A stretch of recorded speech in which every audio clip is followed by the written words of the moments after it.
Nola, can you put the heat on 70, please? All right, my tablet says it is 5:30 a.m. Let's go ahead and get started with some emotional regulation breathing. You will inhale and exhale. Inhale and exhale. Inhale and exhale on my descending count of 3, 2, 1. Let's get this neuro party started. 3, 2, 1.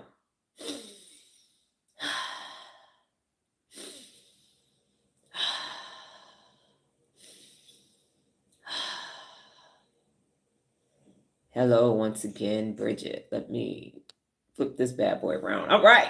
Good morning, ladies and gentlemen. It is me, the amazing Dr. Donna Thomas-Rodgers, daughter of Leslie Darnell Thomas, granddaughter of Arthur Jethro Evelyn II, and great-granddaughter of Levi Thomas. Welcome to your morning mental workout.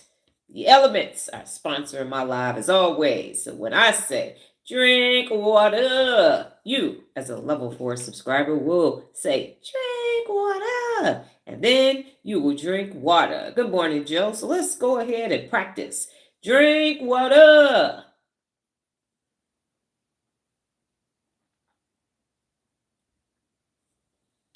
All right. Today, we are not talking about a principle of real leadership. We are talking about a different topic today. And that topic is memory reconsolidation explained. And then we're going to end with the exit interview brain. So here's what took place several days ago. I was minding my own business, as I normally do. And it was Wednesday. Yes, we were going to take a nap. We finished early, and the goal was to take a nap, and then I was going to make dinner. Nola's helping with dinner now, so we were going to sleep until 5 p.m. based upon the time we got home. So I set my second alarm for 5 p.m., my phone alarm actually, and by 3:30 I was up. And I couldn't sleep. And sometimes if I have to do a task, I need to do the task first and then go back to sleep. So I said, you know what? I'm going to just get up. I'm going to ahead and make dinner. That'll still be enough time. I can lay back down and take a quick power nap. And I was just up. And so it was perplexing me. So I know when things are taking place, you change rooms because of the doorway effect. It'll shift the energy and all of that. So I stayed downstairs after I made dinner and I ate my lunch. I was sitting at the kitchen island and things were still bothering me. I had this feeling that I couldn't shake. It wasn't showing up on the feelings PDF, and I had never felt the feeling before. So when I have a new feeling, because now I am actually, my insula is actually high functioning, so I'm having these new neurological experiences, I consult chat. And so here is my chat that I said to chat, and then we're going to go and see what chat said to me, and we'll end up at the exit interview brain. So it's like, go down a rabbit hole with chat, and here's where we are. So I said, chat, everything is actually going great for me, but I find myself thinking about things that people have said about me in the past, former relationships, supervisors, and family members. It's like I'm in my life and I am no longer in those stressful situations, but I'm thinking about them even though my current life is going great. I can't seem to remove them from my thoughts today. What's going on? Chat said, Dr. Donna, first, let me ground this clearly and calmly. Nothing is wrong with you, and that's in bold. This is not regression, self sabotage, or a sign that things aren't actually going well. I clutch my real leader pearls. So, what's going on, chat? This is a very specific brain state that shows up when safety and forward momentum finally arrive. You said, what? So, my safety, I'm now safe, and my forward momentum has now arrived, and it did get delivered in an Amazon box. What you're experiencing has a nameable neural pattern. Really now. So what's actually happening is neuroscience and not vibes. Good morning, Lola, if I haven't said that. Number one, your brain is exiting threat monitoring mode. It's doing what? I'm exiting threat monitoring mode. It's getting interesting, right? So for a long time, your nervous system had to stay alert for a long time, basically my whole life. So, relationships, authority figures, environments where you had to manage yourself to survive. I told y'all when I was in middle school, my mother out on payday, she got paid every other Thursday. I told her to come home and take me to the grocery store because I was in not magnet classes, but in the advanced class in school. And what happens is my mother would buy groceries, she'd buy things for my lunch. And then my sister would invite people over and offer them my little juices and my sandwich meat and everything as hors d'oeuvres to her friends. So I would be going to school with my 35 cents for my ice cream sandwich, and that would be my lunch because this heifer that gave her friends, they didn't ate my lunch. So I had to implement a new strategy where I went to the store because I figured out how much of my shit they was eating. And I had to have my mother buy the extra so that I would still have 10 days worth of lunch from payday to payday. So that's not something that you should have to be concerned with when you're in the 7th grade. They're not like, okay, let me go to the grocery store, because I use my brain all day. My sister wasn't using her brain all day at school. So I got this high level of work, and here I am at the grocery store. Okay, I got to get 13 juices instead of 10. All right, I got to get this extra pack of lunch meat I'm going to need, this much bread, these many apples. So every other Thursday, I'm waiting for her to come home. I'm sitting here. She pulls up. We had a picture window. Now we got to go to Farmer Jack in order for me. Damn, that's fucked up. That's just hitting me. That's fucked up. Wow. That's unfortunate. So I'm not in survival mode. And there are many stories like that in the military, at Frito-Lay, even working with small business owners. I'm not in survival mode. So now that your life is genuinely stable and aligned, your brain finally has bandwidth. It has bandwidth. So when threat pressure drops, the brain often says, before we move forward fully, let's review this unresolved social data. So the review shows up as old comments, old judgments, old misunderstandings, and old power dynamics. Not because they matter now, but because they were never fully metabolized when you were in survival mode. That's why the tears show up. Because when I was in survival mode, I couldn't afford to feel it. I didn't have the luxury of processing what was taking place. Because when you're trying to survive, you're trying to survive. You can't be surviving and processing at the same time. So it's all this shit from me being in threat monitoring mode that is no longer a threat.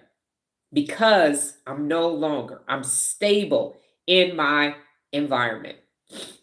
Stable. So number 2, this is memory reconsolidation, not rumination. So your brain is reprocessing those moments from a new identity level. So I am not Dee Dee processing those moments. I'm not Donna Thomas processing those moments. I'm not Donna Louise Thomas-Rodgers. I'm actually Dr. Donna Louise Thomas-Rodgers processing what took place. So it's the same events, but it's a different nervous system. It's a different brain. So I have a different self-concept of myself from when all of that threat shit was taking place. So the memories come back without the same emotional charge, but with clarity. I just said that. Damn, I'm at the grocery store. So many things. I'm like, that was just Miss Brenda Jones is processing it like that was no brainer. So that's a sign of integration, not fixation. Number 3, social pain is stored differently than logical pain. So this is for everybody. Social pain. So comments from partners, supervisors, family, friends is stored differently. That dysregulation shit. Somebody might say something to you in a store, you move on. You ain't thinking about that. But those people that you interact with every single day, throughout your whole damn life, you store it differently. And it hits the ACC, the insula, and the ventromedial prefrontal cortex. So the social evaluation network. That's why we got so many negative somatic markers. because that social interaction. You know, they say put kids in school early because they need to socialize, and then they get fucking bullied the entire time. They get treated like shit. That's why they need to be in school. Bullying is healthy for you. Bullying is gonna make you stronger. That was not my experience. My bullies did not make me stronger. They made me angrier. When I came back in contact with them as an adult, I found myself in a different position. I was no longer the person that they was picking on. That part. So this whole notion of social interactions, when we're not really socially interacting, we're creating environments of survival where we feel threatened. And so now we're in survival mode. So we can't even really experience and process what's taking place because we're just trying to survive to get to the next day. That's all we're doing. It was a cathartic. I said, that's what was happening. At my job, you got to make sure you do this. So you're going to fire you. You'll get fired. You want to get a promotion, you got to do this. In the army, you got to do this. And it's this whole heightened sense of threat everywhere. Good morning, Monique. Everywhere is this heightened sense of threat. So you're just in survival mode. You right there between 2 and 3 in Maslow's hierarchy needs. You don't get to self-awareness because you in threat awareness. You are in amygdala hijacking. You are hijacking. You are in emotional dysregulation all the time. So there is no processing. There is no peace. There is no wusa until there is. So when I was younger or in containment, I really couldn't fully evaluate, was that actually true? And was that about me? Was that about them? Because let's play this movie out. I'm not an addict. Not an addict at all. I've never been in rehab. Never hit a lick. never been like, yes, we about to get these motherfuckers, about to go in and we going to take all that shit. None of that. But that's the environment that I grew up in. Get made fun of because she's smart. You too damn smart. Her nerdy ass. You know she ain't going to do nothing wrong. She got, look at her. Always a law-abiding citizen and all. Parallel lives. But that threat, that feeling has been there. It's no coincidence that I'm having this conversation with Chat in my 49th month of no contact with my immediate family. No physical phone contact, no nothing. It's no coincidence. It took me 49 months, really 49 years, and then 49 additional months in order for this to not take place. In order for it to stop. The threat. Eliminate the threat. That's what I was taught in the military. Eliminate the threat. But how you eliminate the threat when it's insignificant others and significant others and family and friends and co-workers and supervisors and bosses and leaders and all? How you eliminate that threat? That you are constantly in survival mode. How does that work? That's why the work I do is so important, because at some point in your life, you made a somatic marker. And that marker keeps showing up. So you can't recode the marker because the marker keeps showing up and you got this weak prefrontal cortex and a strong ass limbic system and your brain ain't functioning like it needs to function and you can't function like you function. So you just existing. You just existing just enough not to cause physical harm to yourself or nobody, but not enough to become extraordinary. Not enough to do anything that has value and meaning just to you, because of this threat, because of this survival mode, because of this all the time. So it's everywhere you go, because of that. Survival mode. We're still in it. You're doing a game. Default mode network is survival mode. Survival of the fittest. I said we is the saber-toothed tigers now. We causing problems to each other. And everybody is concerned. So nobody is processing. Is this true? Is this about me or is this about them? Every negative somatic marker I have came from an external source when it comes to the things that don't actually matter to me. Don't get old. My mother, my aunt, and my sister. How you don't do that? Die young? Don't get no wrinkles. Always stay marketable. You never know when you're going to have to get back out there. Okay? That part. Keep your carpet clean. My mother's carpet is immaculate. The rest of that motherfucking house got shit in places. It's junky and cluttered. But that carpet is immaculate. That's why I won't get the carpet cleaned. I'm like, every time I hear, I'm like, fuck this carpet. I'm not doing it. Everything I got. Make sure you got some lotion on your hand. But nothing of value. Not pay all your bills on time. Keep a good credit score. Always keep a stash of cash. Have money in all these different spots. Eat healthy. Don't be overweight. Don't end up on 15 prescription medications by the time you're 50. None of that was there. But all these other things, you gotta soften up. Ain't no man gonna want you to get too tough. Stop acting like a man when I'm actually a real leader. All that's playing in my head, but it's not stopping anything. Or is it? Is it? Because it's just there in my default mode network, hanging and lingering. Somebody said something.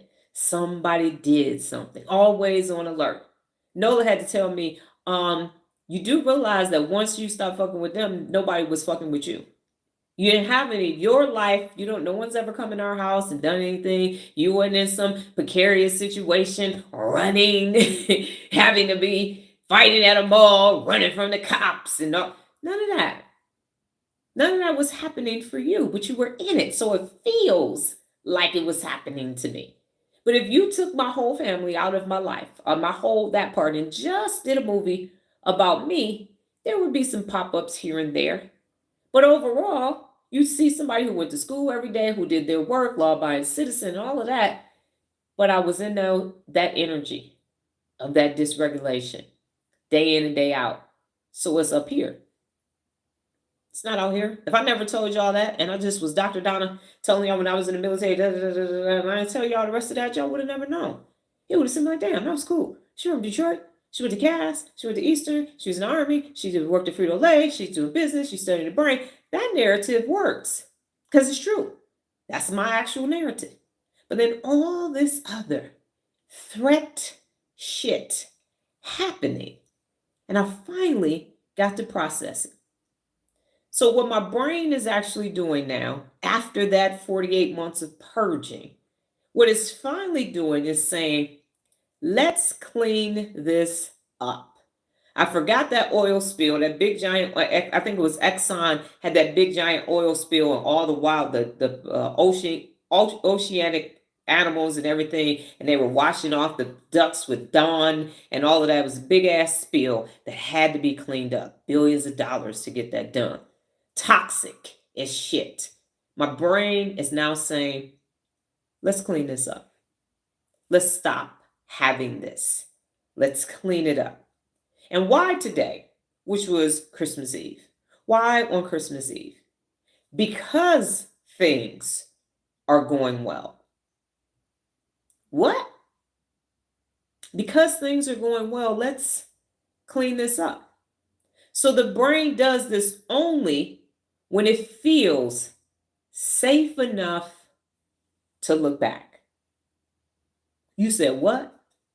So if you can't look back, it's not safe enough for you today to do so, which means you're still in threat mode, which means you're still in survival mode. If you can't look back, you can't discuss the trauma and the things that happen in the military and everything else, it's because you still don't feel safe enough to do it today. You don't feel safe enough. Amy and Lala like, you can't say that yet. You know how many years it was before I publicly said what my stepfather was doing? Publicly saying it, because I didn't feel safe enough to do it. Before I told people my mother was a customer of BMF and my sister was a loosey-goosey with the BMF first. Black Mafia family. My cousin is still a member. That part.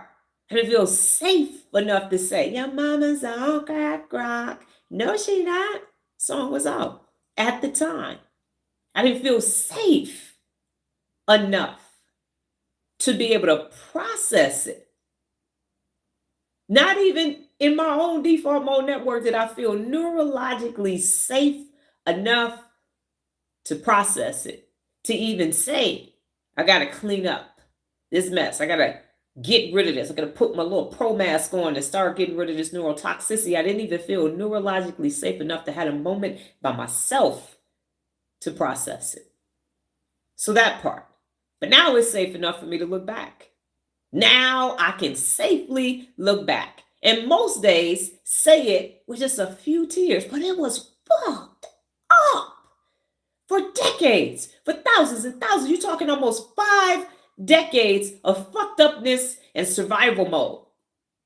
And some people never get to this point in their life, and they take that survival threat mode down with the lie, with the bullshit with them to their grave, or earn, or body donated to science. They take it with them because they never get out of threat mode. They never get out of survival mode, and they just think this is as good as it gets. Well, it ain't as bad as it used to be. If you find yourself saying that, you still in threat mode. Well, it ain't as bad as it used to be. You know, it was worse before. Is it best? Is it best? Do you have neuro clarity? Because that's best. That's optimal. That's the best place to be, is neural clarity and not neurotoxicity. A little bit of toxic fumes is enough to kill you long enough. If you keep getting exposure to it over time, it's going to have a negative impact on you. One negative person is 3 too many because they're causing triple the amount of problems. They got low confidence, low self-esteem, and big giant ass egos, causing all kind of problems. So one unaccountable, dysregulated motherfucker in your life is 3 too many. Just one. Just one is enough to keep you in survival mode, to keep you in threat mode. Just one. Just one. One is enough. Because every time they call, every time you get an email, every time they text, every time they show up in your life, you trying to protect yourself. And the marker is there. So all you got to do is think about them. The marker is there. Oh, that's the person that's one. You marked it. Threat. Marked it. Threat. Marked it. Threat. Threat. And now you're walking around with all these negative somatic markers. All of these somatic markers. Hell no, you ain't got time to process. Because when is the next threat coming? When they going to send another message? Back in the early 2000s, me and my sister would call each other and say, don't answer the phone, mama tripping. Don't answer your phone, let it go to voicemail. Unplug your answer machine. She would just call and cuss your ass out and hang up the phone and be vicious with it. That was her pill years. She back on them again. So we literally just trying to protect ourselves from her crazy ass. That part. Just threat all the time. Dating somebody, see what your problem is. I'm looking at my fucking problem. Threat. At work. Donna, you got a grievance against you. Somebody called, speak up. Threat. At work. All these things, all this negative toxicity sitting there, so I can't process it because another threat is coming. It's like an assembly line. It's just threat after threat after threat, survival after survival after survival after survival after survival. I'm just trying to survive. Just trying to survive. I'm just trying to survive. I'm just trying to survive. That part. So the same reason that trauma surface after promotions, after peace, after alignment, and after leaving chaos. Success creates silence, and silence creates residue. So what I'm experiencing in my everything is going great system is that residue. Because I do have silence now. I do have neural clarity now. I do know what to do in my default mode network. So those is coming out. 1997 is 2010. It's like, hey, 2020. Hey, how you? Hey. I can now process it because I didn't have the ability to. If it's raining, you can't process being dry because you're soaking wet. You're just trying to get to an umbrella to something so the rain will stop coming on you. Then when you get in the house, you shake it off, you're like, whew, that was a lot. Okay. Now what I'm doing, get out these wet clothes. I'm going to go ahead and put them in the dryer, put my umbrella in the garage so it can dry. Then you start processing it. But if you are in a tsunami, you are in a tornado, a hurricane, you can't be thinking about, oh, yeah, what am I going to do when I get home? You're trying to get out of the storm. You're trying to get out of that. Seek shelter. And if you wake up and you got 49 years of a fucking hurricane and a snowstorm and a tsunami and everything else coming on land and sinking, what do you call it, sinkholes and earthquakes, you just trying to find some dry, comfortable place to just not be scared and not feel threatened. But when you do that neurological work, when you get all those unaccountable, dysregulated motherfuckers out your life, you're going to have that moment. And you're going to say, what is this feeling? Calmness. And people, on edge, and antsy. It's like, damn, your brain ain't spinning no more. So yeah, y'all going to have this moment if you stick with doing what I'm telling you to do. And then you're going to start processing, because the ACC is going to start looking at conflict monitoring and say, wait a minute, hold up. How's she going to be doing lines of coke with her boyfriend and then tell me to go do my homework? That's not the accountable thing. That's not how this situation. No. How you gonna bring a predator in our house and then ask me why I didn't get no help? Why you bring a predator into our house? That's the bigger thing. I shouldn't need help. I was good, and then you brought a predator in our house, and now I need to go. Say what? What the? Well, we just ain't gonna talk about that. Why not? Why not? Why? Why we not? I feel like that's the conversation we all need to be having. What the fuck is wrong with your husband? What's that? No, I'm the problem. Okay, cool. Okay, got it. Roger that. It's me. I'm the one that's a pervert. Got it. Roger that. So it got quiet. It got silent. And then the residue showed up. The residue came. And so this is a critical decision, and this is why it matters. This is not me missing my past. Hell no. I have seen posts on TikTok and Instagram and threads that have said, what year would you, I'm going back to 1995. You need anything? I've said not a damn thing. I'm going back to 1978. I don't need a motherfucking thing from 1978. Keep all that shit. I don't want none of it. You can leave it right back there in 1978. For sure. So this is not you doubting your present. It's not. This is not a sign you need to revisit these people. No. That's why y'all, for the first time in my life, they don't have my telephone number. Because I realized where the threat was coming from the most, that damn telephone number. So you can't call me. So you can't threaten me. You can't create chaos and dysregulation in my life. I'm going to pick the one thing none of y'all want to do. Email is the equivalent to writing a letter. Second to carrier pigeon. You want to say something to me, you're going to have to put a name, a subject, and put all that shit out. And that's evidence, because when somebody's trying to manipulate you, the last thing they want is evidence.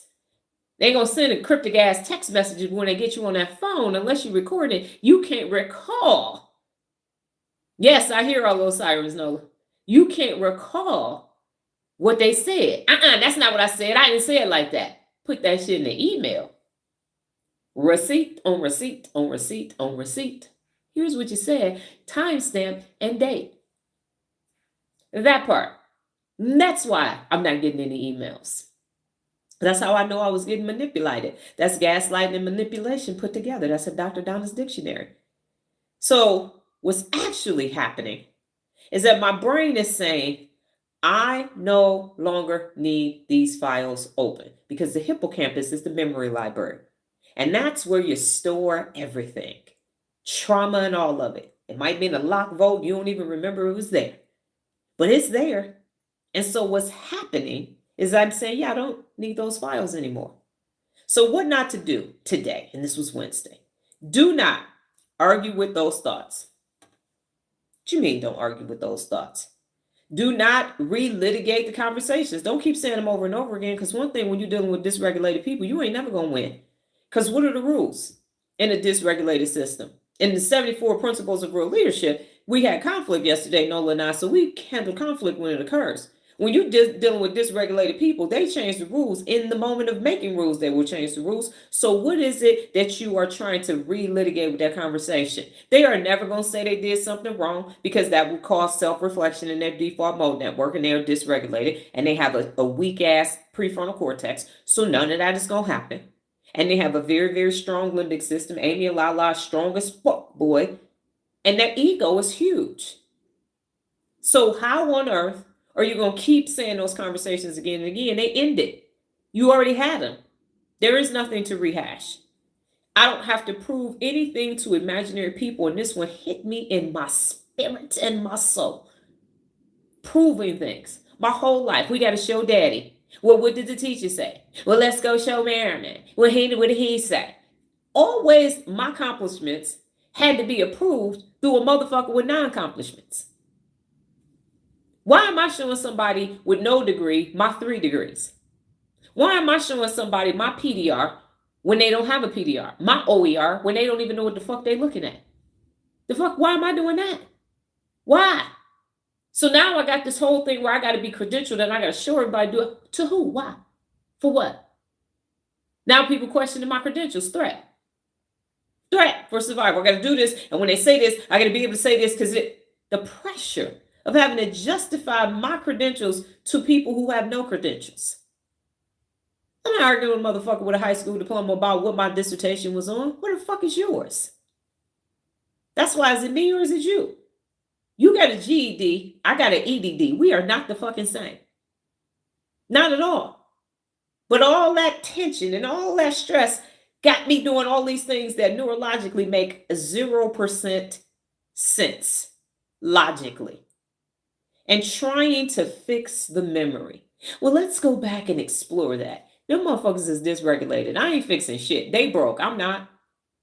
I've been working on me the whole time, in the midst of all that other bullshit.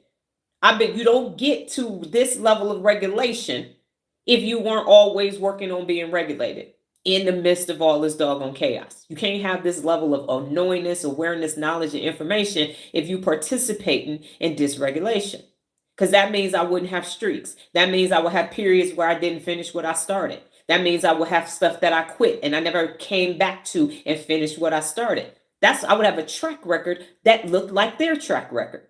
But my track record and my credentials and my life and my parenting and the way I love and treat people is different than theirs.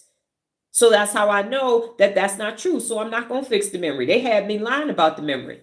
To this day, my mother will not talk about those 18 months when she engaged in drugs and alcohol, to the point where we had to go live with family members while she spent 4 months in therapy, in rehab.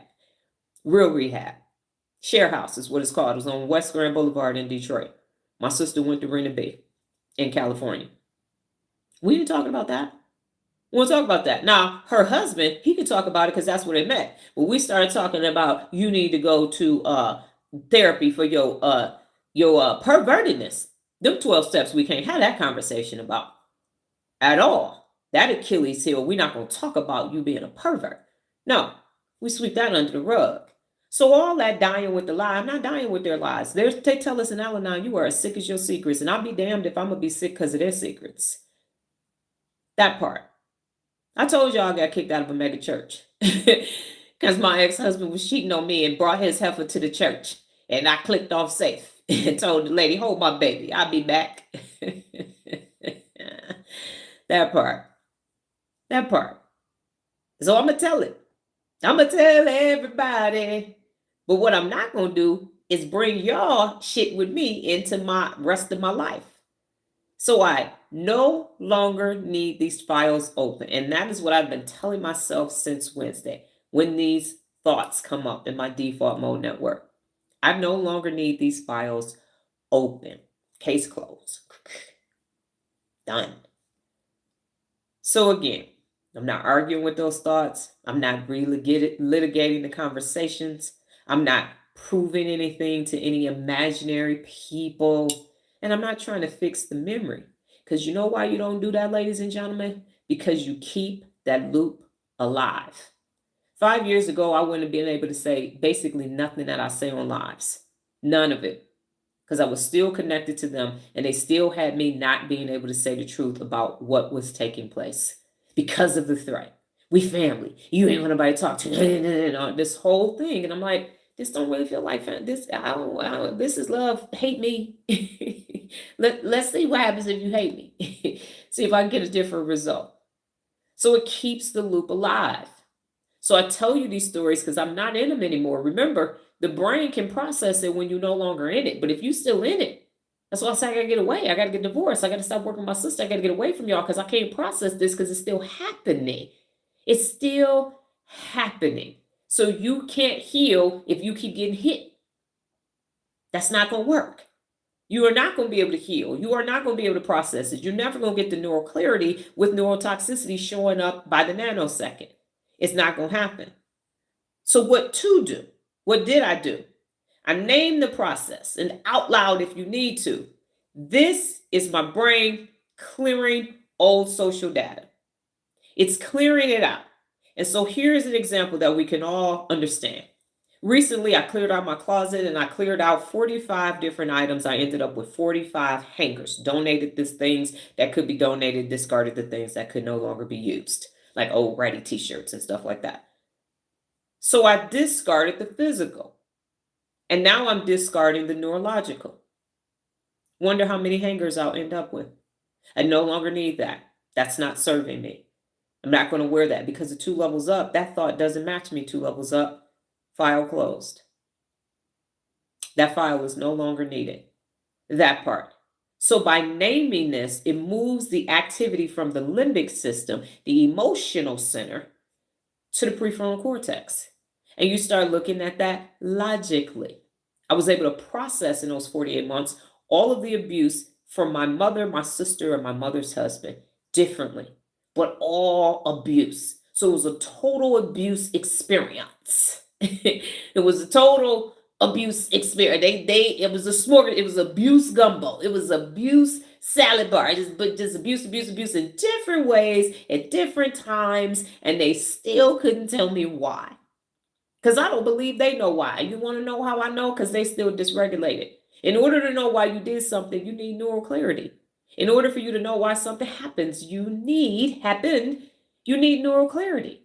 And that can't happen in a dysregulated brain, especially when you have no intention of stopping it. When you have no intention of regulating Amy and Lala and telling the basal ganglia, we don't do that anymore. When you have no intention of recoding somatic markers, you're not interested in that. Because why? Because they're in survival mode too. They're still in survival mode. They still have threats coming. So they're not going to be able to ever answer my question unless they become a student and start doing the neurological work. So that's never a conversation that's honest. Be honest is one of the 74 principles of real leadership. And we know neurologically, when you start telling the truth, the insula registers that as physical pain. So if you're already creating physical pain, hurt people, can you imagine how much pain your brain would have to be in to tell all your truths? And how strong the brain would have to be to make that a reality? My sister is 55 and they are 76. I don't know if they got enough time on earth to deal with that much fucking pain. The physical, I gotta tell you why I locked you in the closet when you was in the dark. I gotta tell you why I kept masturbating while you was walking around the house. I gotta tell you why I kept treating you verbally and physically bad. I emotionally gaslighting you. I gotta tell you that shit. I don't think it's gonna happen. And I know Cam makes the impossible possible, but I also know neurologically what you're gonna have to do to get to the real you. So naming it as it transpires, but you got to be in neural clarity in order to name, because you can't be in survival mode and process it at the same time. That's why the neural reps are so important. That's why you start building your brain up, because you're doing this for you, not them. You're doing this for you so you can sit back and say, that file is closed, that file is closed, that file is closed, that file is closed, that file is closed. Thousands and thousands and thousands of times, you get to close it all out. You get to say, done. Logically, that file is closed, because was it them or was it me? Which one was it? And then I had to change my environment. So I had to stand up. I had to shift rooms and to put my feet on the ground. That's why I got up out of my bed and went downstairs to the kitchen and ate my lunch at the kitchen island, something I rarely do. So I was in a totally different environment, doorway effect. And the memory reconsolidation completes faster when the body changes states. When the body changes states, so go outside for a walk, go do something you never done. Now you're going to consolidate that memory and say, that's closed. That's closed. So one sentence closure, and you don't have to overdo this. So chat told me pick one that fits. This was a version of me that no longer exists. I understand things differently now. I did. And I actually combined these two. That wasn't about my worth. So I said, I understand things differently now, and that was not about my worth. That was about their worth. I understand things neurologically now because I was like their behavior and they're addicts and they're this and they're that. And now I'm neurologically understanding what actually took place, which gives me closure because I'm an earth sign and I need logic, tangible information as a mathematician, a person that's mathematical. If it adds up, then it makes sense to me. So neurologically, I can process everything that took place, but it took 48 months of purging, and now I'm on the other side. So I'm not in survival mode anymore. I'm not in threat detection mode anymore. So chat says, say it once. You don't have to keep repeating it. Just say it once. I understand things differently now. That was about them, not about my worth. And then redirect forward gently. So do something present anchoring. Wash a mug, step outside, write one sentence of future planning, no distractions or orientation. So I just went and prepared a meal. And then I ate my lunch. So here's the big picture truth. And chat told me to read this twice. And I did read it twice, and I'm going to read it twice for y'all. When people grow rapidly, the brain does a final audit of old labels before fully releasing them. This is not a setback. This is a graduation process. You are not revisiting the past. The past is exiting you. When people grow rapidly, the brain does a final audit of old labels before fully releasing them. This is not a setback. This is a graduating process. You are not revisiting the past. The past is exiting you. What are your thoughts on that before we get to the exit interview brain? Because that's what we turn this into. What's coming up for you? And while you respond, remember ... and drink water.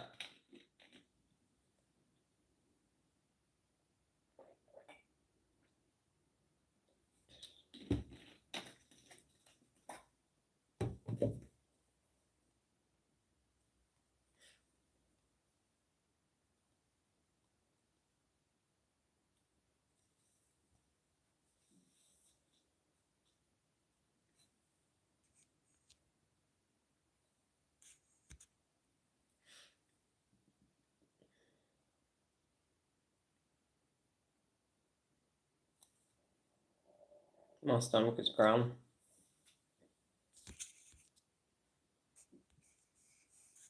I don't know why the ellipse is showing up as a problem. That don't even make sense, YouTube.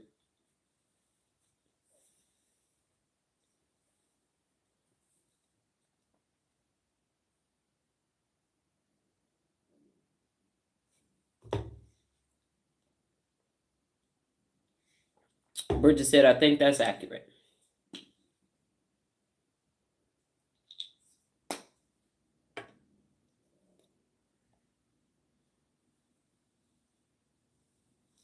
It makes sense.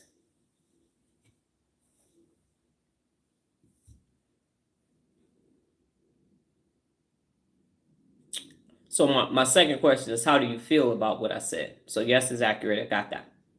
Now let's see what the insular register in that adds. And now that I'm thinking about something.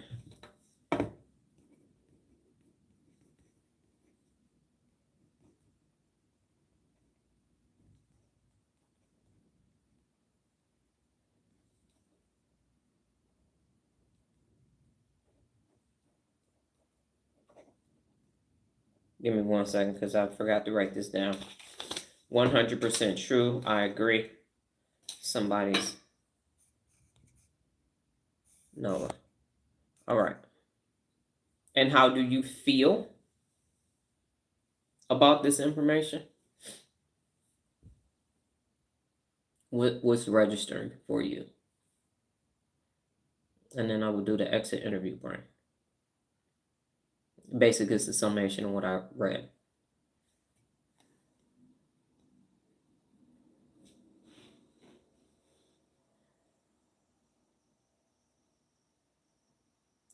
Powerful in the sense of releasing moments that no longer need to be stored.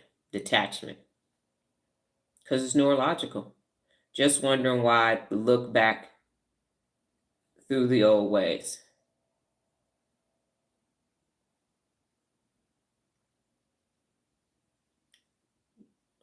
I think you're saying that's how you feel, and so I'm gonna say that when you are safe, then you can look back and start processing. Because when you're in survival and threat mode, you can't process it because it's still happening.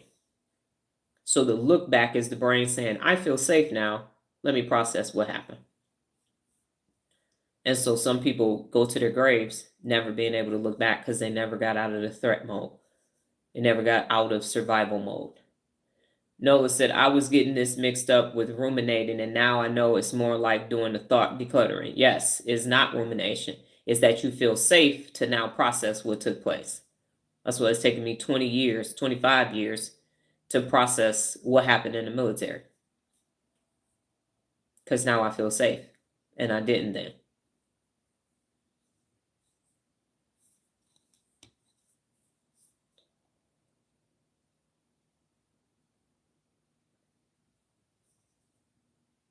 Daisy said, it's best to deal with the discomfort when it occurs. Sometimes that's not possible, Daisy. How was I going to deal with my pervy stepfather for 4 years when it kept occurring? And then when I brought it up, my ex-husband blamed me and we got divorced. And then everybody else went back to business as usual, just swept that under the rug because my mother's husband is a nice guy. So how was I going to deal with that when everybody kept telling me it was my fault and that he wasn't doing nothing wrong? How do you neurologically process that? You can't. That's not the same as handle conflict when it occurs when no and not, because you're in threat mode and survival mode. If my sister is beating me up from 5 years old to 13 years old because she was 3 years older than me and taller than me, what was I going to do? I told my mother that she was hitting me, and my mother said, stop hitting her. But my mother worked 7 days a week, 12 hours, on second shift. And in the summer, we were upstairs with my god sister downstairs so she could beat me up and throw me in the closet and say, shut up, you better not tell nobody. So, and then with her friends, she would hit me and beat me up in front of them, and they wouldn't say anything but stop. But nobody actually physically stopped her from doing it. So how are you dealing with that? How do you deal with a husband who said he was going to be there to death do you part that you meet in church, and then as soon as some shit get tough, he start blaming you? I just can't believe you didn't do nothing and you just let that happen, and I don't understand why you didn't walk away. That don't make no sense. Was he holding you back in the house? So those things. How do you deal with it now when your company commander, your first sergeant, your platoon sergeant, and your 3 squad leaders tell you to date Major Kim because we need the training land? That's not neurologically possible when you got a year to do and you think you're about to do 20 and your OER is on the line. So in survival mode, you survive. You get to the next day of surviving. So you can't process those things. Lieutenant Thomas. That's what Major Kim called me on the phone. Would come and see my company commander and, tell him to lead an office. And then call me over there. That part. When do you do that? So that's not a realistic assessment. So I'm saying that that's a subsurface level. It's okay, Joe. It's a subsurface level response. And that's why trauma keeps happening to people. And that's why these things keep happening and we keep staying dysregulated, because people won't say, this is my truth and this happened to me and I didn't do anything wrong. I was being me.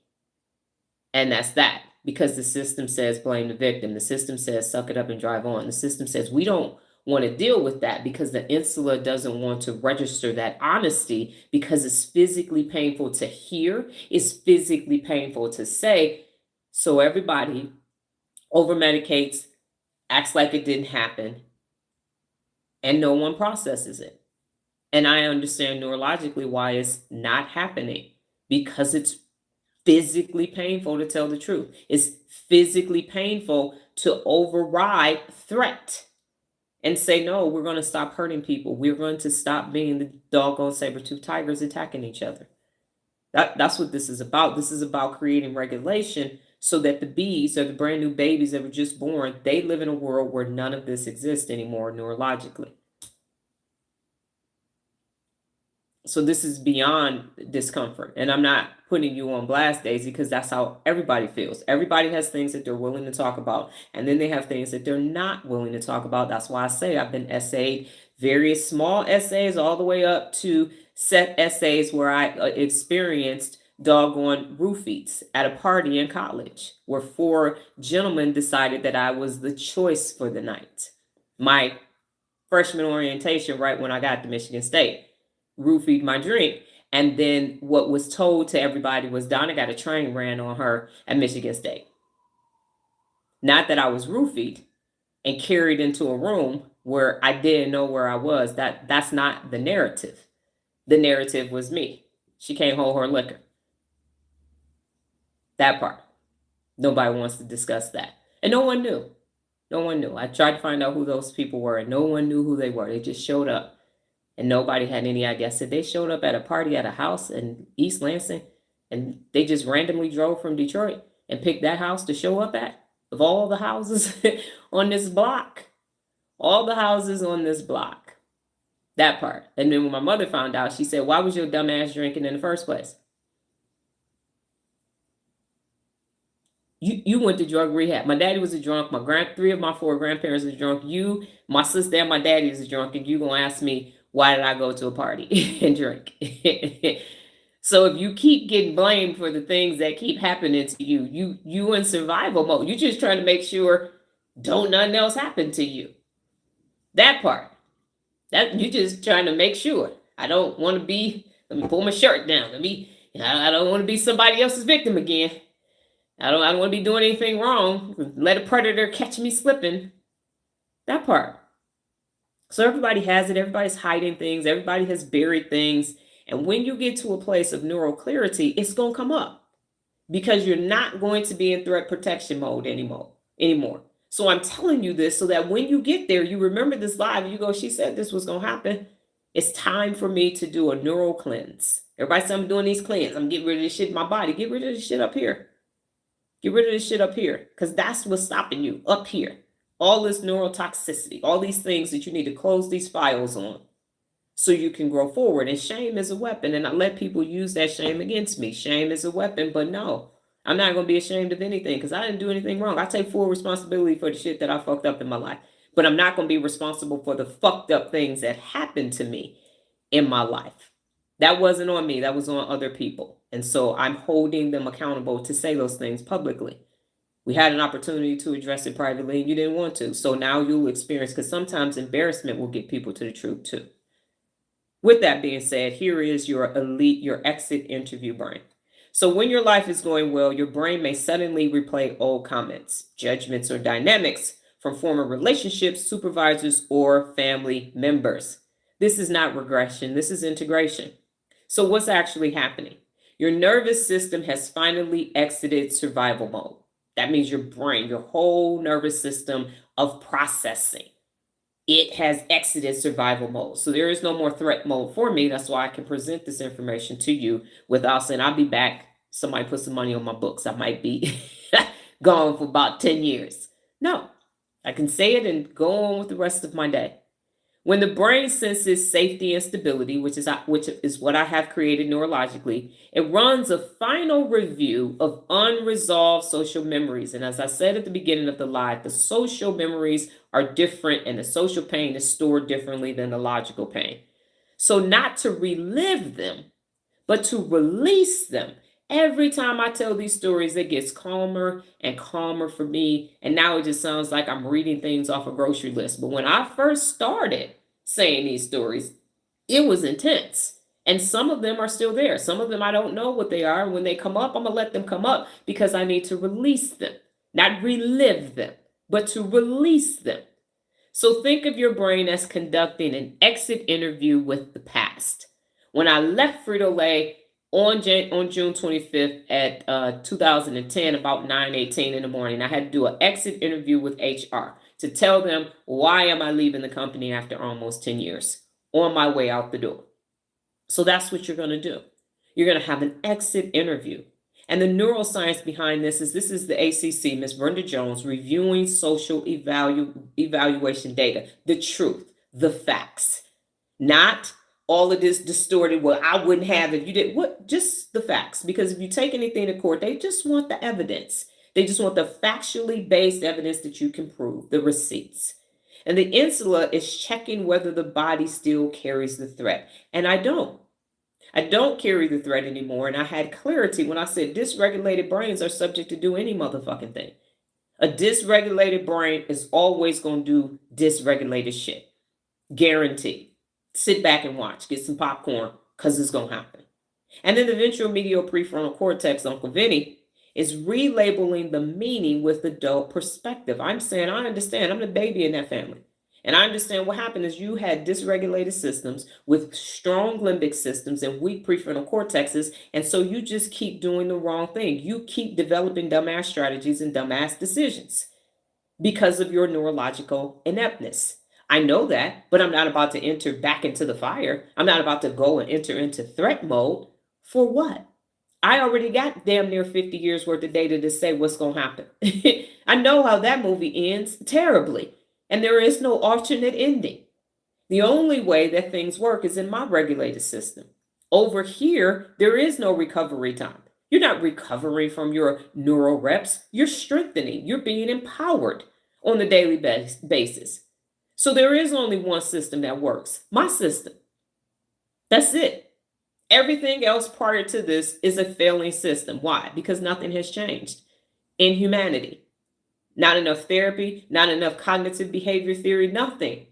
Because it's not saying we got to teach everybody how to use their brain. Not the smart people, but all people. The only people who don't have to know how their brain functions are people who don't actually have a brain. So if you don't have a brain, so you're the scarecrow from the whiz, then you don't have to know how your brain functions. You don't have to do that because you don't have a brain. So it is just absurd to say, well, no. Everybody with a car has to have a driver's license. You can't legally, you can't drive a car without why? You got to get training. You got to go to driver's training. And then when I was getting my driver's license, you had a restricted driver's license before, and you had a certain amount of years before it would get unrestricted. And that's why people under 25 insurance is higher because they don't have their prefrontal cortex fully developed. So you got to have a driver's license, but you don't have to have a brain license.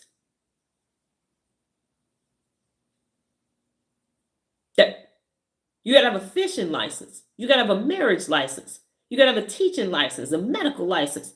You got to be taught how to do all these things. But the thing that help you do all these things, you ain't taught how to use. Yeah, I'm a genius. That part. So we're going to ignore all these groups of people because their brain is telling them to do dumb shit.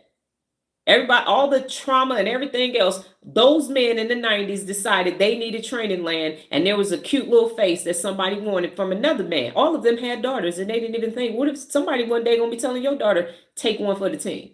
Because we need some training land. It didn't even register neurologically. So that was the first sergeant, the company commander, the platoon sergeant, and 3 squad leaders. 6 brains told me I need to do this. It made decisions, not logical decisions, because now I know you bypassed the ventral medial prefrontal cortex. The break didn't say, oh, whoa, this is a bad idea. We can't figure this out a different way. 7, count me. You gonna tell me 7 people couldn't figure out a better way to get some training land for the company than to pimp me out? What's behind door number 2? We ain't got no other options. So yeah, it's a problem. Yeah, everybody needs to know how their brain functions so they can function better because they all got brains that are either making regulated decisions, nobody, consistently, or a bunch of fucking dysregulated decisions, everybody, consistently. So the work I do is so much more important that fuck them relationships. If I'd have stayed in those relationships, we don't have what I'm doing right now. We don't have it. I've been live for 781 days. If I'm sitting over there, 'tis the season to be getting gas fucking lit, this doesn't exist. So there is no exit interview. So when you conduct that exit interview, shame is the same memories, but it's a new brain state. I got the same memories, but my brain is different, so I'm processing them from my prefrontal cortex instead of my limbic system. I'm not emotionalizing anything. I'm quite rational right now because I understand how the brain functions and I'm learning more about it every day, and I'm high functioning. I'm the most high functioning adult walking the face of the planet Earth, and you can go grab any motherfucking body and I will show you that we are not the same. We are not the same because I'm using this for what it was designed to do, to be high functioning in day-to-day life. That part. So why now? Because things are going right. Every time something goes right, you say, damn, now if it ain't one thing, it's another. No, it's safety time. It's reflection time because that silence, success means silent, and silent means to re-look at that residue that's left over. Because if you don't, you will go back to default mode when something goes left. If you don't say, wait, I'm at this level, how did I get here? What's going on? Who needs to be removed? That's why people be way, way up here with money and everything and success and power. And then one dumbass decision because they didn't look at that residue and now they didn't fail before, worse off than when they first started. That part. So what this is not me missing my past. I had the best Christmas ever in my entire life. And all we did was have a seafood boil and go build some things for a family. No doubting I'm not doubting my presence. I know what the fuck I'm talking about. I don't have any doubt that, oh no, is this not gonna work? I don't feel that shit. Not a sign you need closure conversations. I don't need to circle back with Nan, no fucking body. Not happening because I know what's happening neurologically. The only way somebody from my past will be able to have a conversation with me is to start doing daily neuro reps. Otherwise, we're done. No need to revisit that because you're still dysregulated. I don't care if you got more money and a better zip code and all that. You still you just got on a better suit. So what to say once and move on.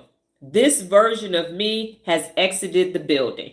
Allow me to reintroduce myself. This version of me has exited the building because every time people contact me, they think they're contacting Dee Dee. They think they're contacting Donna. They think they're contacting Donna T. They think they contacted DTI. They think they contacting Donna Thomas-Rodgers. They don't understand you contacting the baddest motherfucker walking the face of the planet Earth. That was then. This is now. That was then. This is now. So then you return back to your present moment. And here's the real leader seal. Growth doesn't revisit the past. It clears it. Love don't live here anymore. That file is closed. So here's your neural rep for the day.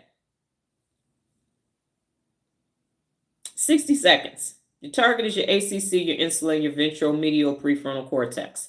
You're going to release that old social data. That's that people shit. That's the shit that keeps getting everybody tripped up. That's why everybody keep focusing on tech, because this people shit is hard as hell to master, but I mastered it and mastering it.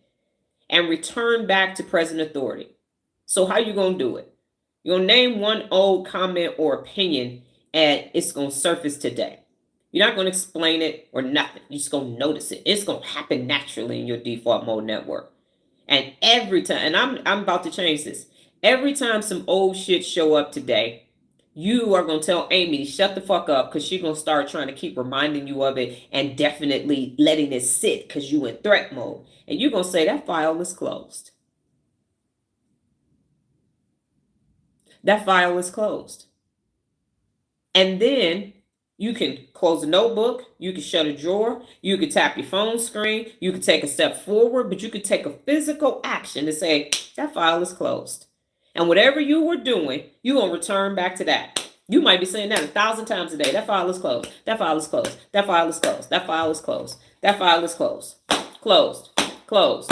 Closed. Closed. Closed.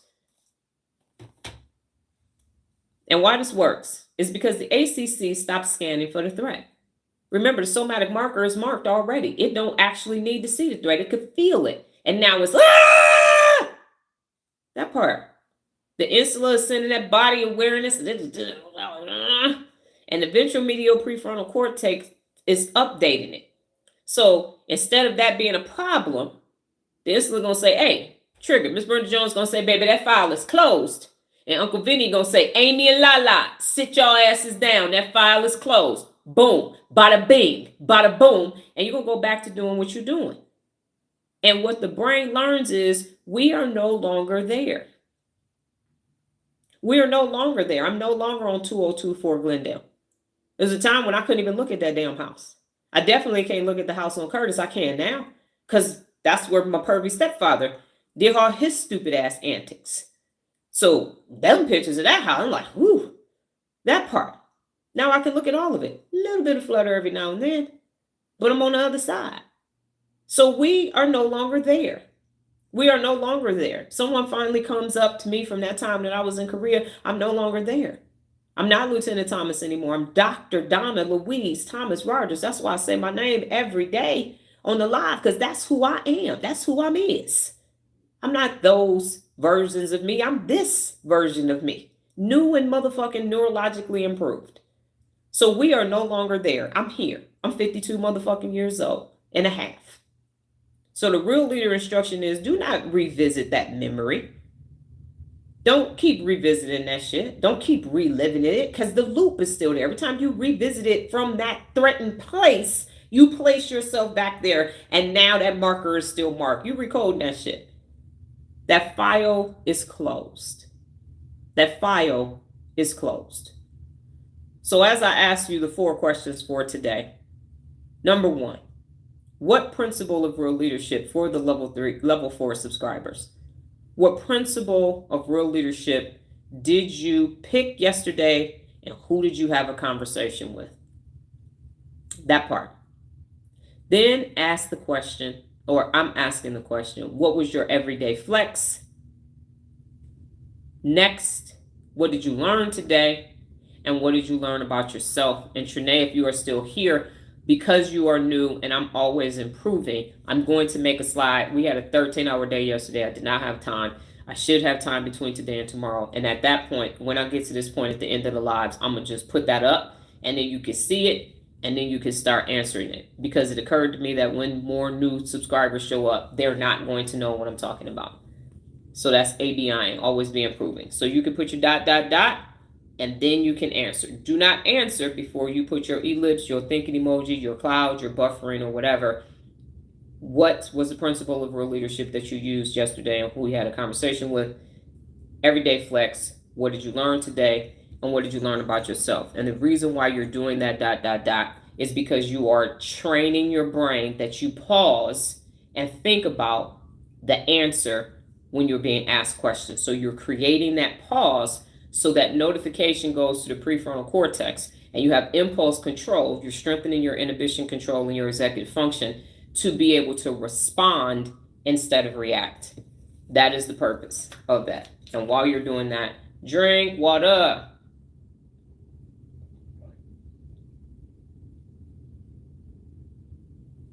And the purpose of these questions is because level 4 is real leadership doctrine. Everyday flex is so that you can basically give yourself praise for the things that you do that were difficult for you to get done, and now you're able to do those things. Challenges, taking risks, standing up for yourself, all of that is considered a flex. And then what did you learn today? You are telling your basal ganglia that your expectation is every day that you are alive, you are expecting yourself to learn something so that you can go to sleep smarter than when you woke up. And then what did you learn about yourself? That question is so that when you are in your default mode network doing self-reflection most of the time about people shit, you are actually self-reflecting and not daydreaming, mind wandering, and ruminating. So you are going within to say, what am I learning about me? So now you definitely can focus on getting out of those threat situations and into a peaceful situation. So you can close all those files out and use all that, because chat told me, and I know I probably buzzed past it, but you have the bandwidth. So I can do so many things in any given day because I have neurological bandwidth. If you think about how many gigabytes are in your phone or in your computer, I'm sitting over here on terabytes worth of neurological bandwidth because of purging all those things. So today that file is closed. That file is closed. That file is closed. And when you find those things, if you're sitting peaceful and all of a sudden a thought from 1972 comes up, it's because the thought feels safe enough to surface. When you are dysregulated, you pretty much are ruminating. You're worried about the past or you're concerned about the future, but you're not really where your feet are. But when you sitting there right in that moment and you go, she locked me in the closet, I wonder, what's that about? Oh, I know. I don't know what this feels like. Let me find out how this is connected to the brain. And then you get clarity. And you get logic. And you strengthen your prefrontal cortex. So I don't have to feel like my whole family don't love me and all these other narratives that people say. They are dysregulated. And dysregulated brains do dysfunctional shit. That file is closed. I can use it as an example and move on. They are in the category now where I say I ran a traffic center. I was in the military. I was doggone. When I was in college, I took this class. That's where that is in my head now. Instead of this, I gotta fix them and I need to repair. I am. I am fixing it. Neuro clarity. Real leadership. That's how it's happening. Penicillin over here. Oxygen. Water.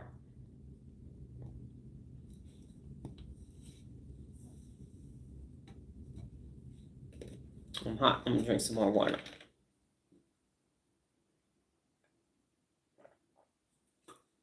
And if you have to go, I completely understand. Just when you come back, do your neural rep inside of the comment section. Do this part of the live inside your neural rep when you turn it in later today. And you're going to do this all day. That file is closed. That file is closed. And it becomes very logical. It's a beautiful feeling.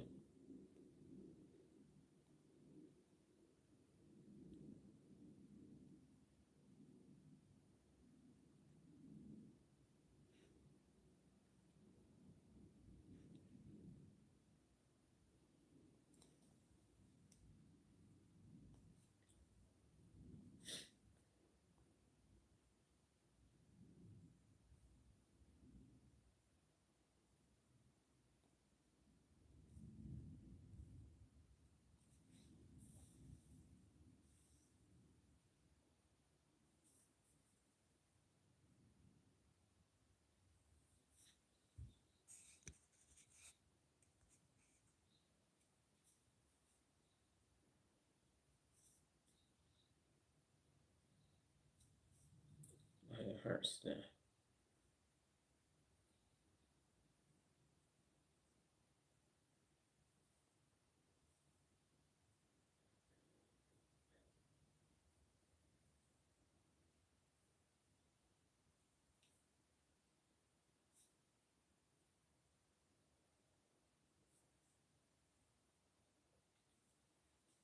Are y'all typing stuff? Because I can't.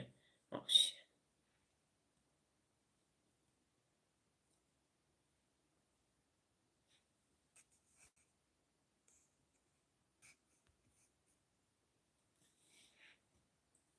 This message was held for review. So somebody said something and it's held for review. So if you just typed your answer, reword it because they wouldn't even let me see it. Monique said, leadership principle, think positive. I spoke with a colleague about a rough situation. As I was listening to them sharing, I told them that they were choosing to think positive in a tough moment and gave them their flowers. All right.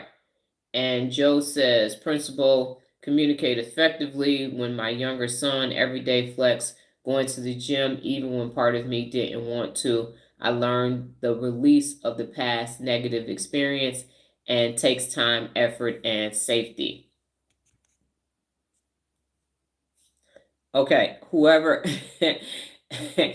your message was held for review again, and they won't tell me who it is. So rephrase what you said. Yeah, they won't even show it to me. Nola said, my real leader principle was handle conflict when it occurred, but also solicit feedback to know how to improve for the future. Yes, ma'am. Unless you are a non-subscriber, then your review you could keep your comment where it's at, because that might be potentially why it's being held as it should be.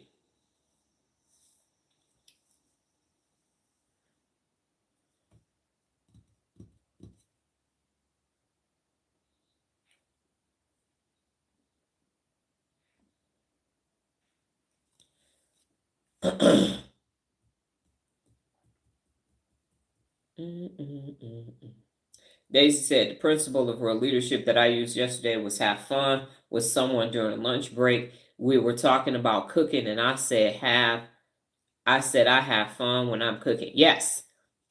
And I bet you do, Daisy. You are a great cook, and I get that. I enjoy cooking as well, even with my physical limitations at this point. Monique said, I learned if you can't look back, it's not safe enough for you to do so, and that's survival mode. Neural clarity over neurotoxicity. One unaccountable person in your life can put you in survival mode. Yes, ma'am. Yes, ma'am. That's why everybody has to be accountable, personally accountable.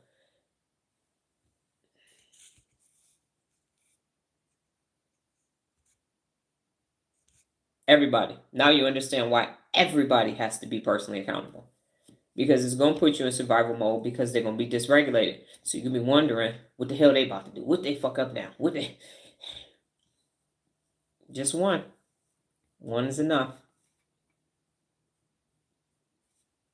That's why Nola knows. You keep doing this work over we both can go our separate ways and I will be good. I will sleep like a baby at night. Won't look back.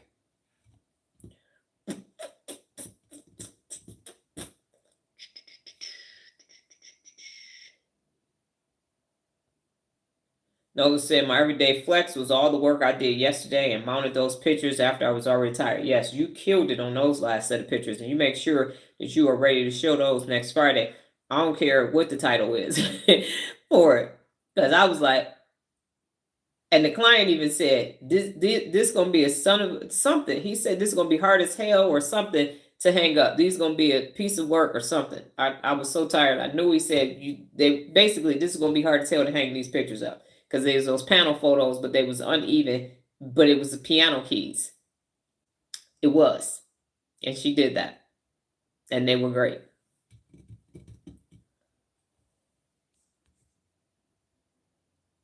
Oh, these gonna be a bitch to put up. That's what he said. Yeah. He said these gonna be a bitch to put up. I saw that box. She started unwrapping them doggone canvases. I was like, it was like 9:15. We're gonna be here another hour. Daisy said, my everyday flex yesterday was doing all my errands, so done. I don't have to deal with 12 inches of sunshine outside. That's right. I tell you what, Daisy, with y'all talking about the weather between Jared and you and Bridget, ain't nothing. I don't want to come back east. You if I need to, it's gonna be May through September. But I'm talking the end of May, not the beginning. I got a short window for the East Coast. Cause the thought that right there put me in threat mode. Survival mode for real. Monique said, I learned for myself about looking back. Does this relate to reflecting or journaling? If I struggle with sitting down and reflecting, perhaps I don't feel safe enough or trust the necessary for growth. Yeah, that's what that would be. If you feel like you can't write it down, because we do brain dumps over here, 5-minute brain dumps. So if you find in your brain dump notebook that you can't get what's out in your head, then it actually is still there. The threat is still there. Imminent danger. So the threat of even assessing it, either you're not neurologically ready or the threat is still present and you can't. That's why it's hard to process it while you're in it. That's why I said it is better to live. Yeah, it is better to live in a one-room studio apartment by yourself than in a big-ass house with a dysregulated motherfucker with good credit. Just, ramen. You just put some cheese on ramen and get you good. Air mattresses now got backs on them. So you can get shit at Five Below and everything. It's real good to get out here on your own now. You'll be able to furnish your whole apartment. Like $1,000. They got them damn couches from Shein and all of that. You can get you the bed and bag from Walmart for $35. You can leave. You can leave and really be okay. Turn into a vegetarian. You ain't gonna worry about meat because that being a vegetarian is the least expensive choice that you can make. Throw some pasta in there, you good to go. So yeah, that part. Nola said there were five panels in 3 different sizes. And yes, And Monique said, Everyday Flex, I am currently reading the tools books, and so far I am enjoying the journey. Thank you, Donna, for this gift. My pleasure. My pleasure. When you get to the shadow and all of that, and you get to Jeopardy, where you looking at yourself on your deathbed, that book is like that. For real, for real. So that part. So yeah, if you find yourself, I'm just not going to talk about it. I'm not going to talk about it. You still in threat mode. You still in survival mode. And I would have never learned that had I said, oh, families stick together. No, you were stuck, Malik. Y'all just a group of people stuck together, harming each other. That's not my idea of a good time. I'm good. I'm good. Welcome to the good life. Yeah, that ain't it. Neural clarity. That part. And Monique said, I just finished chapter 2. They said the tools begin in chapter 3. Yes, ma'am. I promise you, it's going to be one of the best. And you reread it and use the tools because they are there for you. 100%. All right, ladies and gentlemen, I think, does anybody else have anything else to say? Because we're already at 6:51 and I want to be respectful of your time in theory. However, I want you to have neural clarity more. Nola said, I learned about myself. People messing with my mom is a soft spot for me. I'm working on calming down. Vengeance is mine, said the Lord. Yeah, I get it. Don't I promise y'all think I'm bad. Come for me. that one right there. Whoo. Yeah. It ain't safe for you. I would leave me alone. But for me, because I can handle myself. But that one right there, she is her mother and her father's daughter. That is for sure. We might be thin, but you might find yourself in the grapple hole before you can blink. Just saying. Be warned. You know how they put warning labels on shit? I'm saying you might want to step back. You on the car, you driving on the freeway, you had those construction trucks and they say stay back 250 feet. Now responsible for broken windshields. I should come with a warning label. All right, Monique said, I took your advice on audiobooks. I find it good to listen to it after I've read the book on my own. I drift when I listen. Thank you again. My pleasure. Yeah, because it's reinforcing it. And you learn how you learn. That's why I have audio. I have videos. I have articles, blogs, graphics, motion graphics, because everybody learns a different way. So I need to be able to put that out there so everybody can learn the way they learn. Their beautiful, amazing brain learns, and then they can implement everything that I am saying. It's neural clarity over here. We specialize in logic and strengthening prefrontal cortexes and the principles of real leadership because it works. My systems actually do work. 100%. Tried, tested, and proven. They work. That part. My pleasure. My pleasure. Thank you for using it. One less dysregulated person out in the world. That part. And everybody you connected to, you're going to just ensure that everybody starts being regulated.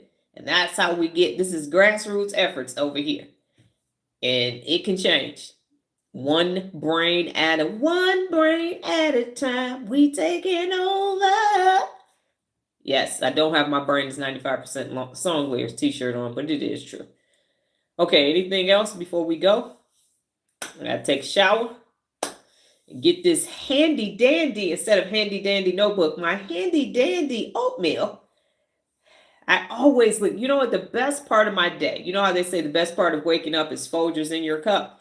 The best part of waking up is oatmeal in my bowl. I mean, I'm asleep and I'm like, so when I eat my oatmeal, then I know that my day has started. This is the best part of my day. It's not. I've tried to think positive about eating oatmeal. I really have. And I know. Yeah, no, it's not. It's not. It's in the category with castor oil. I do it because I'm not going to take Lipitor. I get my blood work done once a year and don't have high cholesterol. So I am just like, I have a boiled egg next to it. I have fruit and I just, put it in the center, shovel it in, and then I start putting other flavors in my mouth so I can get it done. I'm just like, I know I don't like it because I can eat it room temperature. All my food has to be hot. And I'm just like, it's stuck and congealed and sitting and kind of stiff. I'm just like, just shovel this shit in. Yes, don't like it, but it's effective. So it is not even in the vitamin category. It's in the medicine category because that's what it tastes like to me, medicine. It tastes like cherry Robitussin. Maybe you can grind it up and sprinkle it over something. Nope, I have tried everything. I've tried it all. It's just I have tried everything. Brown sugar, butter. I tried different kind. I tried. It's in the medicine category. I tried that, Daisy. Literally, I had recipes and everything because I've been at this for a minute. I know it. It's just it's oats. I don't like oatmeal raisin cookies. I don't like oat milk. I'm not like, ooh, Nola drinks oat milk and everything. It don't bother her at all. But for me, it's just one of those things that is just there. But it's effective. And so I keep lying to myself, saying one day I should just keep staying on the I don't love it and that part. But it's healthy and it's working because I'm the only person in my family that was borderline high cholesterol and didn't take the Lipitor, whatever new high cholesterol medicine it is. I found out about doing oatmeal and no problems. HCLC and LCLC, I think that's how they measure it. I am good to go. That part. I don't want a lot of prescription. I don't have any prescription drugs, but it messes with your brain. So sometimes I know it's necessary. I get that. But the least amount that you can take without all the side effects, because that's dysregulation too, that part. Okay, ladies and gentlemen, thank you so much for your opportunity to learn today and be actively engaged in this neurological strengthening process. Again, this helps me to help you, and it is a reciprocal relationship, and I do not take any of your comments or anything for granted because you are doing the neurological work, and this work is not easy. However, it's extremely necessary.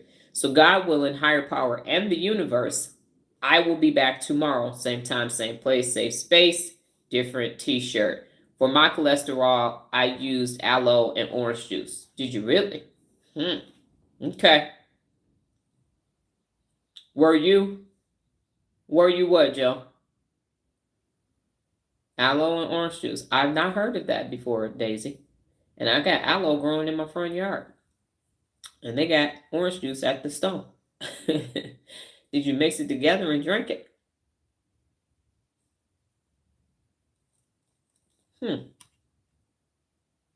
Joe, you said, were you? Before I go, I don't want to cut you off.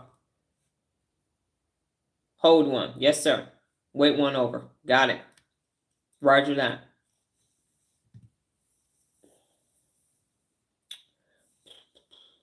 It must have deleted.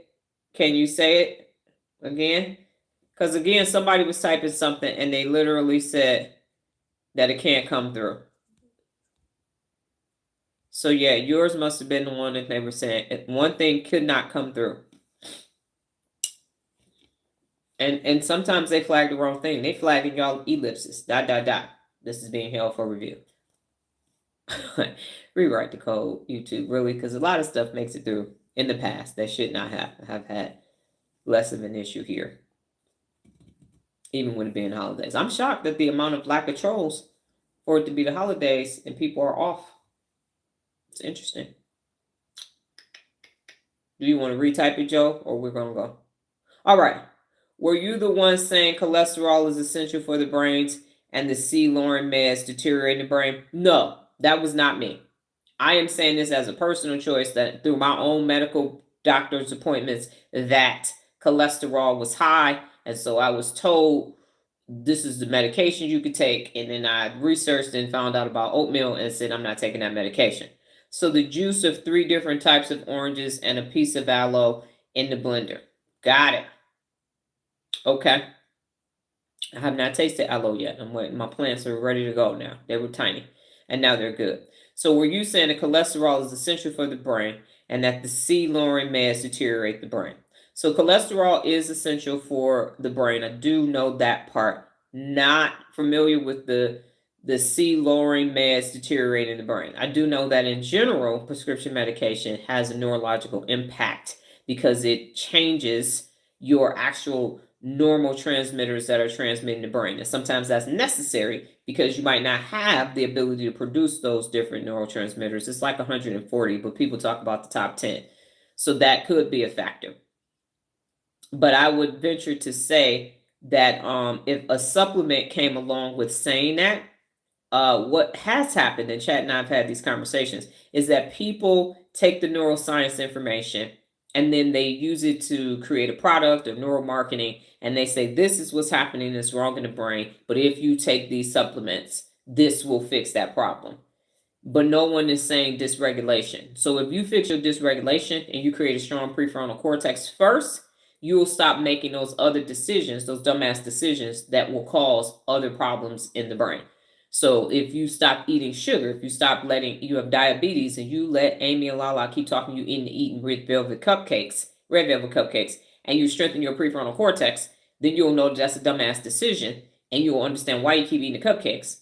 You'll stop eating the cupcakes and say that file is closed. You'll opt for fruit or less sugar instead. Now you don't have diabetes no more.